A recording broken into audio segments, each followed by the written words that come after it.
All right, Mr. D, ants and fire ants. We don't want them to ruin our picnics. They can do it. They can do it. They can do it quickly. Well, fire ants are pretty much everywhere in our area. I don't know how far north they go.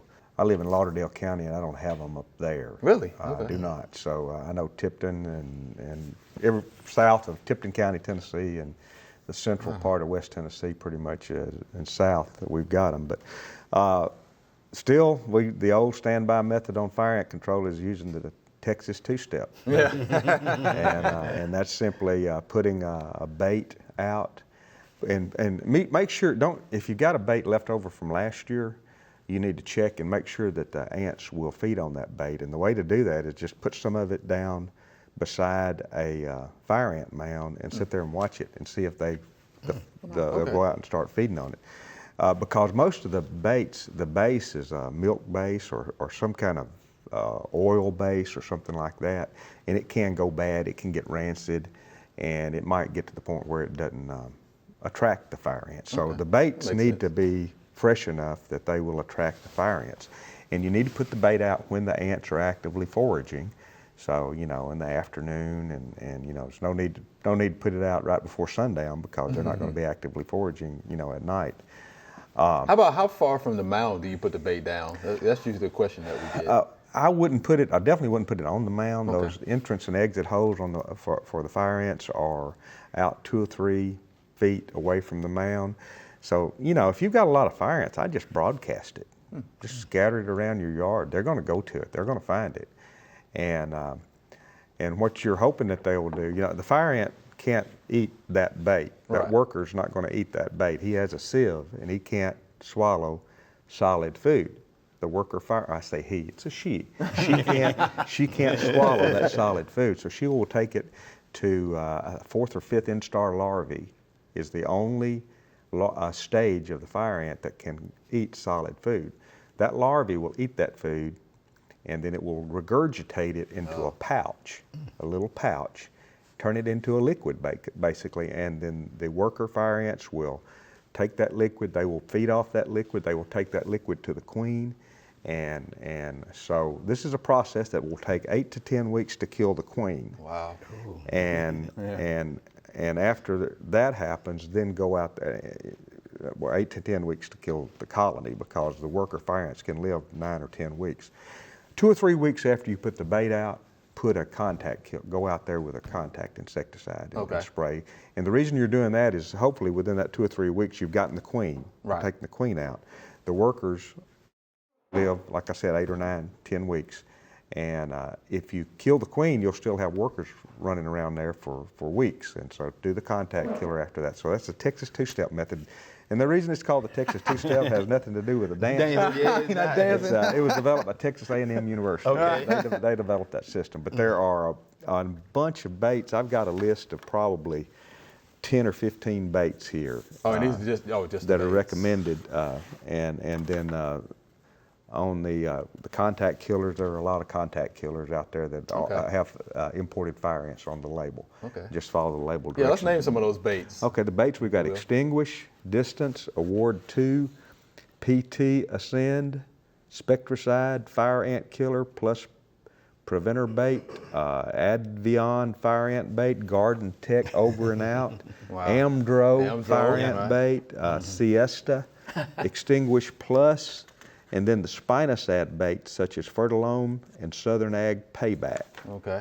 And those are some examples of baits that are out there that will work.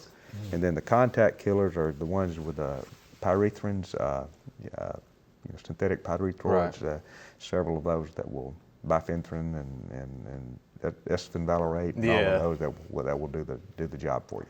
Make sure they read the label on that too, right? Make sure you read the label. When you're using the contact, right, you're going to pour that right on the mound itself, right? The drenches drenches you pour right on the mound. Right on the mound. Yeah. And that's a good way to do it. Mix it in a 5-gallon bucket according to the label directions. That way you don't even have to use a sprayer. That's right. You can just drench the mound because the workers always return to the mound. But keep in mind, if you do a real good job of controlling fire ants, when that queen does her mating flight, Oh, man. she looks for an area that doesn't have fire ants. She doesn't like a lot of competition. And she will land in a fire ant-free area and create a new mound. So it's not something that you can do once and think that you're finished with. It's kind of an ongoing deal. You know you're going to have a picnic in August. Yep. Booker. I don't have one. You know, I'd go out there. You know, right start about 3 or 4 weeks before that, and hopefully you'll be free during that picnic. Because that way you see 'em a lot of time out in the field, pasture, and park, and like that, where the people mow and they hit the mound, they kind of spread out. Right. And that's how you see them in field pasture. Okay.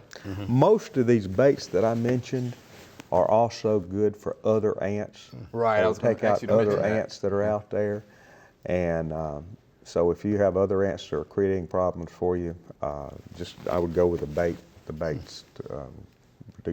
Okay. And you don't have to go with the two-step method on the other ants. Just the baits will take the colony out. You probably will be doing it takes a two-step if you get bitten by some of these ants. I'm sure The at fire some ants, point. they will make you do it. And they'll make you do a jig. There's no doubt about that. Let me ask you this, because we get this question a lot. So you see some fire ant mounds that are real tall and some that are real, low to the ground. Why is that? Well, the purpose of that fire ant mound is to pretty much regulate the temperature and humidity for the brood. And during conditions that are wet and cool, those mounds will usually be higher to try to get the brood or the young larvae out of the real damp conditions. You're going to see this hot weather and dry weather that we're having, the mounds are going to almost disappear because they're going deep in order to get the cooler, more moist conditions. How deep? How deep you think? 6, 8 inches, 10 inches, you can find them. Wow. Digging around, you can find they'll them. find you. They're not that deep, but they don't have to have them up above the soil line to keep them dry. Wow. And I say keep them dry, but they do require some moisture. So when it gets real dry, they're going down. I mean, they like a little humid, but they don't like it too wet. They don't like it too dry. Kind of like me and you. Yeah, that's right. That's right. So it's humidity. How about that? That's smart. Wow. Pretty sharp critters to be so small, and they pack a punch. They might need to go check our park out before we have our picnic. Make sure we don't have no fines out there. Check them out. But you have kids out there playing around. They don't know them. They just might run into them and get into them before you know it. Right. And that's where you see most of the problems when you have people that aren't familiar with fire ants. I know the first time my daughter found fire ants, I lived in an area when we didn't have them, and we were in an area that had them, and she's standing on a mound going, "What are all these little people?" Because fire ants take a solemn oath when they're small. Baby fire ants take a solemn oath. They will not sting until everybody's ready. Oh my goodness. So they'll cover you up and then One hit time. you all at Ooh, once. man, that hit me right now. Fortunately, we got them off my daughter before they got to that point. So if you don't know what you're doing, you're not used to them. Wow. Then you can get in trouble. But people, a large percent of the population of the U.S. lives in areas that are infested with fire ants, and they survive nicely. Wow. So do they have an automatic? Is it one sting? Or? They've got an automatic. They got They're not like a automatic? honeybee. They can hit you. They have an automatic. Bam, bam, bam. Keep stinging. All right. Thanks for the information about those fire ants. Oh, yeah. Oh boy. Thanks for watching the video. I hope you enjoyed it. To find out more information on this topic, just click on the familyplotgarden.com link in the description.